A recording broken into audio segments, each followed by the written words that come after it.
ನಮಸ್ಕಾರ. ರಿವ್ಯೂ ಚಾನಲ್ಗೆ ಸ್ವಾಗತ. ನಾನು ಸೌಖ್ಯ ಗಾಂವ್ಕರ್. RSS ಅಂದರೆ ವಿಷ ಉಗುಳುವ ಸರ್ಪ.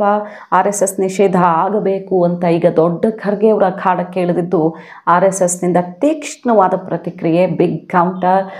ಕಾಂಗ್ರೆಸ್ಗೆ ರಾಷ್ಟ್ರ ಮಟ್ಟದಲ್ಲಿ ಇದನ್ನು ಎತ್ಕೊಳ್ತೀವಿ ಅಂತ ಪ್ರಿಯಾಂಕ್ ಖರ್ಗೆ ಅವರು ಸ್ಟಾರ್ಟ್ ಮಾಡಿದ್ದನ್ನು ನಾವು ನ್ಯಾಷನಲ್ ಲೆವೆಲಲ್ಲಿ ಜೋರಾಗಿ ಎತ್ಕೊಳ್ತೀವಿ ಅಂತ ಹೊರಟಿರುವಂಥ ಕೈಗೆ ಸೆಡ್ಡು ಹೊಡೆದ RSS ಈಗ ಅಧಿಕೃತವಾಗಿ RSSನ ಪ್ರಮುಖರೇ ಅಖಾಡಕ್ಕೆ ಇಳಿದಿದ್ದಾರೆ. ಖುದ್ದು ಅಮಿತ್ ಶಾ ಅವರೇ ಈಗ ಎಚ್ಚರಿಕೆಯ ಸಂದೇಶವನ್ನು ರವಾನಿಸಿರೋದು. ಸೊ RSS ಸುತ್ತ ಸಂಘರ್ಷ ನೆಕ್ಸ್ಟ್ ಲೆವೆಲ್ಗೆ ಹೋಗ್ತಾ ಇದೆ. ಈಗ ಮಾಹಿತಿ ಇಡ್ತಾ ಹೋಗ್ತೀವಿ. ಮಿಸ್ ಮಾಡಿದ್ರೆ ನಮ್ಮ ಚಾನಲ್ನ ಸಬ್ಸ್ಕ್ರೈಬ್ ಮಾಡಿ, ನಿಮ್ಮ ಅಭಿಪ್ರಾಯ ಕಮೆಂಟ್ ಮಾಡಿ ತಿಳಿಸಿ. ಎಸ್ ವೀಕ್ಷಕರೇ, ಈಗ ಫಸ್ಟ್ ಟೈಮ್ RSS ವಿಚಾರ ಇಲ್ಲಿ ಕರ್ನಾಟಕ ಲೆವೆಲಲ್ಲಿ ಸಿದ್ದರಾಮಯ್ಯನವರು ಪ್ರಿಯಾಂಕ್ ಖರ್ಗೆ ಅವ್ರ ಲೆವೆಲಲ್ಲಿತ್ತು.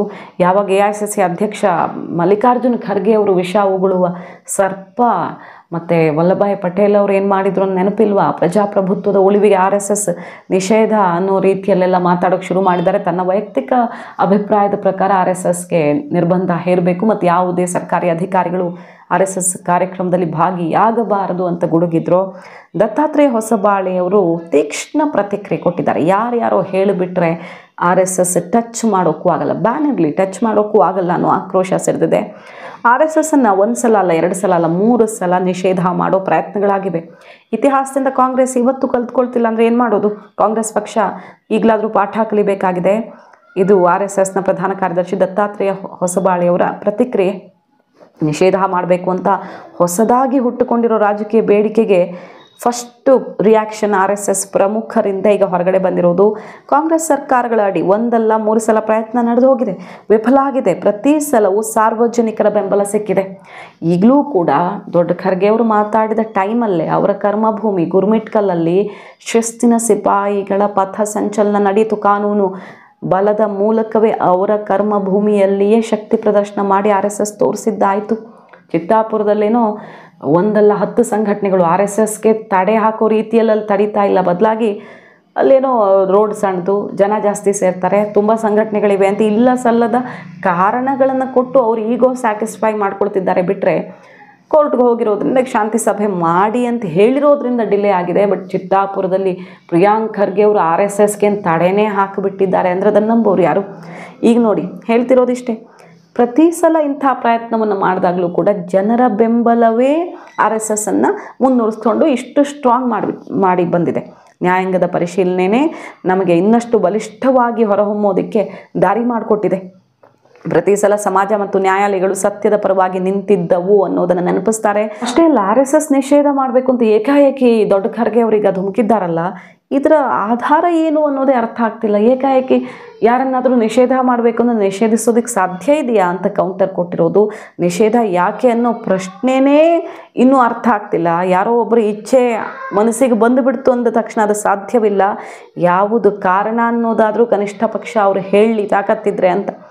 ರಾಷ್ಟ್ರ ನಿರ್ಮಾಣ ಮತ್ತು ಸಮಾಜವನ್ನು ಬಲಪಡಿಸುವಲ್ಲಿ RSS ಸತತವಾಗಿ ಕೊಡುಗೆ ಕೊಡ್ತಿದೆ. ಸಮಾಜ ಮತ್ತು ಈಗ ಸರ್ಕಾರ ಕೂಡ RSSನ್ನು ಸ್ವೀಕರಿಸಿದೆ ಅನ್ನೋದನ್ನು ಇತಿಹಾಸವೇ ತೋರಿಸಿಕೊಟ್ಟಿದೆ ಅನ್ನುವ ಎಚ್ಚರಿಕೆಯನ್ನು ಕೊಟ್ಟಿರೋದು. उन्होंने कई बार प्रयत्न किया था ना, वो मुझे लगता है पहले के अनुभव से थोड़ा सीखना चाहिए.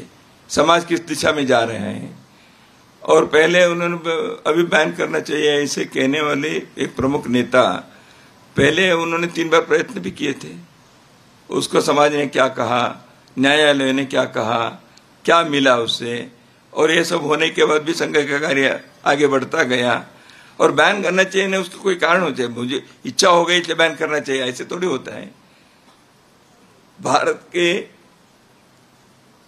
सुरक्षा के लिए, एकता के लिए, संस्कृति के लिए, विकास के लिए काम करने वाले एक संगठन, उसको बैन करने चाहिए ऐसे कोई एक राजनेता कहते हैं तो उसका कारण बताना चाहिए. ऐसा है तो वो संबंधित उसमें कारण बताकर प्रयत्न करके देखें. पहले भी किया है उन्होंने, क्या निकला? समाज ने तो संघ को स्वीकार किया है और सरकार के व्यवस्था ने भी उस सभी बैन को गलत सिद्ध करके फैसला दिया है. तो मुझे लगता है ऐसे कहने वाले नेता पहले के अनुभव से पाठ सीखना चाहिए. जो उस विचारधारा पर प्रतिबंध लगाए, इस पर आप क्या कहेंगे? क्या RSS पर प्रतिबंध लगाना चाहिए, लगाया जाना चाहिए एक बार फिर से? अब मेरा वैयक्तिक विचार है और मैं खुल के बोलूंगा लगाना चाहिए, क्योंकि ये वल्लभ भाई पटेल जो चीजें हमारे सामने रखी है, अगर उसको मर्यादा प्रधानमंत्री देते हैं, शाह देते हैं, तो इसको होना चाहिए। क्योंकि आज देश में जो कुछ गड़बड़ियां हो रही है और देश में जो कुछ लॉ एंड ऑर्डर का प्रॉब्लम भी क्रिएट हो रहा है, ये सब बीजेपी और आरएसएस की वजह से। Thank you. ಕಾರಣ ಕೊಡಿ, ಫಸ್ಟ್ ಇಂಥದ್ದಕ್ಕೆ ನಿಷೇಧ ಮಾಡ್ತೀವಿ ಅಂತ ಕಾರಣ ಕೊಡೋ ಚಾನ್ಸ್ ಇದ್ದು ಕೊಟ್ಟಿಲ್ಲ. ಇವರು ಚಿತ್ತಾಪುರಕ್ಕೆ ಸಂಬಂಧಪಟ್ಟಂತೆ ಕೋರ್ಟ್ಗೆ ಹೋಗಿದ್ದಾರೆ, ಹೈಕೋರ್ಟ್ಗೆ. ಹೇಳ್ಬೋದಿತ್ತಲ್ವ ಆರ್ ಎಸ್ ಎಸ್ ದೊಣ್ಣೆ ಹಿಡ್ಕೊಳ್ಳುತ್ತೆ, ದೊಣ್ಣೆ ಮಾರಕಾಸ್ತ್ರ, ಅದರಿಂದ ಸಮಾಜದ ಶಾಂತಿ ಹಾಳಾಗುತ್ತೆ, ಯುವಕರ ಮಕ್ಕಳ ಮನಸ್ಥಿತಿ ಕೆಡಿಸತ್ತೆ ಅಂತ ಒಂದು ವಾದನೂ ಮಾಡಿಲ್ಲ ಇವರು. ಲಾ ಆ್ಯಂಡ್ ಆರ್ಡರ್ ಪ್ರಾಬ್ಲಮ್ ಆಗಬಹುದು ಅಂತ ರಿಪೋರ್ಟ್ ಇದೆ, ಅಲ್ಲೆಲ್ಲ ಜನ ಕಿಕ್ಕಿರಿದ್ದು ಸೇರುವಂಥ ರೋಡು, ಅದಕ್ಕೆ ಸ್ವಲ್ಪ ಮುಂದೂಡಬೇಕು ಅಂತ ಕೇಳ್ತಿದ್ದಾರೆ. ಬಿಟ್ಟರೆ ಆರ್ ಎಸ್ ಎಸ್ ಸಮಾಜಕ್ಕೆ ವಿರುದ್ಧವಾದದ್ದು ಅಂತ ಯಾಕೆ ವಾದ ಮಾಡ್ತಿಲ್ಲ, ಆ ತಾಕತ್ ನಿಮ್ಗೆ ಯಾಕಿಲ್ಲ ಹೇಳಿ ಕಾರಣನ ಅಂತಲೇ ಈಗ ಆರ್ ಎಸ್ ಎಸ್ ಎಡ್ಡು ಹೊಡಿತಿರೋದು. ಹಾಗೆ ಖರ್ಗೆ ಅವರು ಹೇಳ್ತಿದ್ದಾರೆ, ಸರ್ದಾರ್ ವಲ್ಲಭಭಾಯ್ ಪಟೇಲ್ ಅವರ ಹೇಳಿಕೆ ಉಲ್ಲೇಖ ಮಾಡಿ ಆರ್ ಎಸ್ ಎಸ್ ನಿಷೇಧ ಆದರೂ ಒಳ್ಳೆಯದು ಅನ್ನೋದು ನನ್ನ ಅಭಿಪ್ರಾಯ ಅಂತ. ಅದಕ್ಕೀಗ ಅಮಿತ್ ಶಾ ಅವರು ಕೂಡ ಕೌಂಟರ್ ಕೊಟ್ಟಿರೋದು, ನಿಮ್ಮ ಈ ಕನಸು ನನಸಾಗೋದಕ್ಕೆ ಸಾಧ್ಯವೇ ಇಲ್ಲ ಬಿಡಿ, ಈ ಜನ್ಮದಲ್ಲಿ ಅದು ಸಾಧ್ಯವೇ ಇಲ್ಲ ಅಂತ.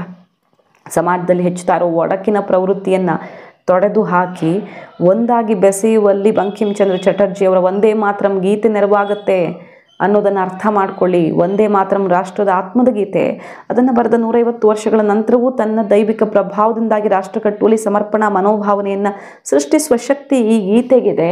ಆರ್ ಎಸ್ ಎಸ್ ಕೂಡ ಅದೇ ನಿಟ್ಟಿನಲ್ಲಿ ಕೆಲಸ ಮಾಡ್ತಿದೆ. ಅಂಥ ಒಂದು ಸಂಘಟನೆಯನ್ನು ನಿಷೇಧ ಮಾಡುವ ಉದ್ದೇಶ, ಕಾರಣವನ್ನು ನೀವು ತಿಳಿಸಿ ಫಸ್ಟು ಅಂತ ಹೇಳ್ತಿದ್ದಾರೆ. ಅಮಿತ್ ಶಾ ಅವರು ಖರ್ಗೆ ಅವರ ಕನಸು ಈಡೇರೋದು ಯಾವತ್ತಿಗೂ ಸಾಧ್ಯವಿಲ್ಲ ಅಂತ ಬಿಹಾರ ಚುನಾವಣೆ ನಿಮಿತ್ತ ಸಂದರ್ಶನದಲ್ಲಿ ಗುಡುಗಿರೋದು. ಫಸ್ಟ್ ಮಲ್ಲಿಕಾರ್ಜುನ್ ಖರ್ಗೆ ಅವರು ಒಂದೇ ಒಂದು ಕಾರಣ ಇಟ್ಟು ಆಮೇಲೆ ಆಗ್ರಹಿಸಲಿ ನೋಡೋಣ ಅನ್ನುವಂಥ ಓಪನ್ ಚಾಲೆಂಜ್ ಹಾಕಿರೋದು. ಸೊ ಪ್ರಿಯಾಂಕ್ ಖರ್ಗೆ ಅವರಿಂದ ಶುರುವಾಗಿ ಸಿದ್ದರಾಮಯ್ಯನವರಿಂದ ಶುರುವಾಗಿ ಈಗ ಟಾಪ್ ಲೆವೆಲ್ಗೆ ಹೋಗಿದೆ ಅದು. ರಾಷ್ಟ್ರ ಮಟ್ಟದಲ್ಲಿ ಆರ್ ಎಸ್ ಎಸ್ ವಿಚಾರದ ವಿರುದ್ಧ ಈಗ ಸಿಡಿದೆದ್ದು ನಿಂತಿದೆ.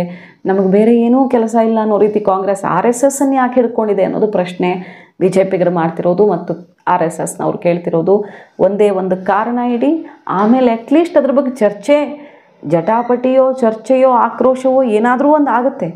ಕಾರಣವನ್ನಾದರೂ ಇಡಿ, ನಿಮ್ಮ ಮನಸ್ಸಿಗೆ ಬಂದದ್ದೆಲ್ಲ ಹೇಳಿದರೆ ಯಾರು ನಡೆಸ್ಕೊಡ್ತಾರೆ ಅನ್ನುವಂಥ ಕೌಂಟರ್ ಕೊಟ್ಟಿರೋದು. ಮಾಹಿತಿ ಇಷ್ಟ ಆಗಿದ್ರೆ ಮಿಸ್ ಮಾಡಿದ್ರೆ ನಮ್ಮ ಚಾನಲ್ನ ಸಬ್ಸ್ಕ್ರೈಬ್ ಮಾಡಿ, ನಿಮ್ಮ ಅಭಿಪ್ರಾಯ ಕಮೆಂಟ್ ಮಾಡಿ ತಿಳಿಸಿ. Thank you.